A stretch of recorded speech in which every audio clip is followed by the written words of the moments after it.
take you to Ayodhya. It's an extremely sensitive development that's come in. This is about a gang rape horror and the charges against a Samajwadi Party leader. The girl is 12 years of age.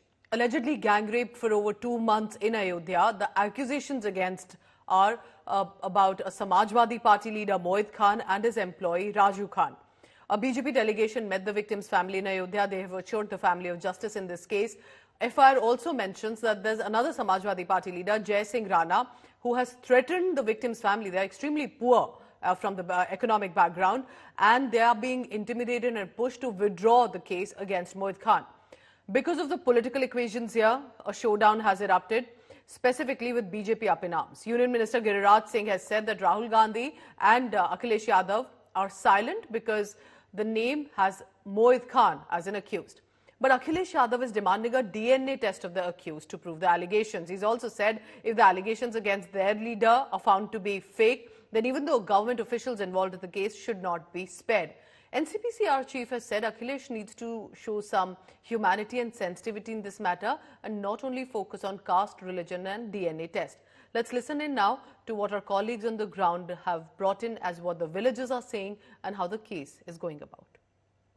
Ayodhya में एक दर्दनाक घटना हुई है जिसमें 12 वर्षीय लड़की के साथ सामूहिक दुष्कर्म किया गया। उनकी जो मां है वो हमारे साथ मौजूद है। माता जी, बहुत ही दर्दनाक घटना हुई है आपकी बेटी के साथ। दर्द आपका हम समझ सकते हैं, क्या कुछ कहेंगी इस पूरी घटना को लेकर, पहले तो बताइए।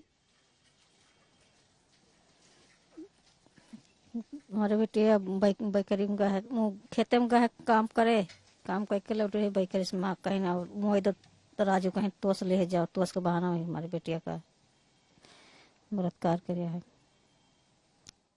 तो आप आरोप लगा रही हैं कि मोहित खान ही इस पूरी घटना के पीछे आरोपी है? हाँ, पूरा घटना मोहित खान। बेटिया ने आपको क्या बताया? बेटिया हमारे बताई, हम कहते फिर अपन दवा पाती कराओ, नहीं ठीक हुआ तो फिर जांच कराए तो थाना गए। तो पुलिस ने क्या कहा फिर? कार्रवाई करे। कार्रवाई की है। आपको आप पर दबाव भी क्या बनवाया गया था पार्टी नेताओं द्वारा? कुछ नहीं। सपा ने कोई दबाव नहीं बनवाया था? नहीं। ये खबर चली कि दबाव बनवाया गया, पैसे देकर आपको चुप रहने। राशिद का था। राशिद। राशिद कौन है? चेयरमैन सपा के। उन्होंने क्या कहा? 16 कर लियो पैसा दे के। कितना पैसा ऑफर किया था? कितना पैसा ऑफर किया था? हम बता पाओ। हाँ? अच्छा, मुख्यमंत्री ने आपसे क्या कहा? मुख्यमंत्री योगी ने आपसे क्या कहा था? कहीं कार्रवाई कराता है। आपकी कुछ मांग है? तमाम नेता मिल चुके हैं, आप कुछ मांगती हैं, आर्थिक सहायता या कुछ भी? हाँ, कहीं सहायता करो। आपने कहा है सहायता के लिए? हाँ, सहायता के लिए कहें करी है। एक परिवार ने एक और जिक्र किया मोहित खान के कि जो राजू है वो आपके अच्छे दोस्त थे बेटी के, तो उनका इसमें हाथ है? नहीं, नहीं ऐसा कुछ नहीं। तो आप देख सकते हैं ये माँ है उनकी, और आज तक से खास बातचीत, एक्सक्लूसिव बातचीत की है और कहा है कि पैसे भी ऑफर किए गए थे कि इससे बात ना हो। और उसके अलावा बड़ी बात यह है कि जब थाने गए तमाम चेकअप हुआ तब सारी बातें सामने आई थी। कैमरामैन रोहित के साथ समर्थ श्रीवास्तव, अयोध्या आज तक। लड़की जो थी, लड़की का उस लड़के के साथ, जो राजू नाम का लड़का है, उसके साथ लड़की का अफेयर था। राजू जो उनके साथ रहते थे? जी, जो बेकरी में लड़का था। क्या उम्र है उसकी? उसकी उम्र होगी 20 साल। लड़की का अफेयर था उसके साथ।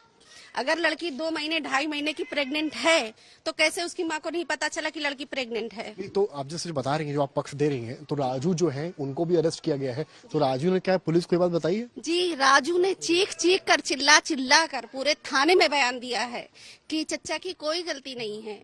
चच्चा जो बेकसूर है, सिर्फ उनकी इतनी गलती है कि मैं उनकी बेकरी में काम करता हूँ। पूरी रिपोर्ट राष्ट्रीय नेतृत्व को सुपुर्द करेंगे और जिन अत्याचारियों ने, दुराचारियों ने ये घटना घटित की है, हमारी सरकार उत्तर प्रदेश की किसी भी स्तर पर छोड़ने वाली नहीं है। डीएनए की जांच की बात की है अखिलेश यादव जी ने। अखिलेश यादव जी पीडीए की बात करते हो और ये मछुआरे समाज की बेटी का दर्द आपको नहीं दिखाई सुनाई पड़ा? बजरंग दल का जो व्यक्तिगत विषय है, बजरंग दल ऐसे विषयों से डरने वाला नहीं है और उसने आवाज को अपने पूरी तरीके से बुलंद किया और उसका परिणाम ये रहा कि पूरे जनपद का हिंदू समाज सामने आया और उसने हमारे साथ खड़े होकर के एक स्वर में कहा कि अपराधी के घर पर बुलडोजर चले, अपराधी को जेल की सलाखों के पीछे भेजा जाए और अपराधी को यहां से निस्तो नाबूद किया जाए, जिससे प्रदेश में, जनपद में यह संदेश जाए कि हां, अगर जो है हिंदुओं के खिलाफ कोई ऐसा षड्यंत्र करेगा तो उसे बजरंग दल और यहाँ का जो प्रदेश की वर्तमान सरकार है उसको समूल जड़ से नष्ट कर देगी।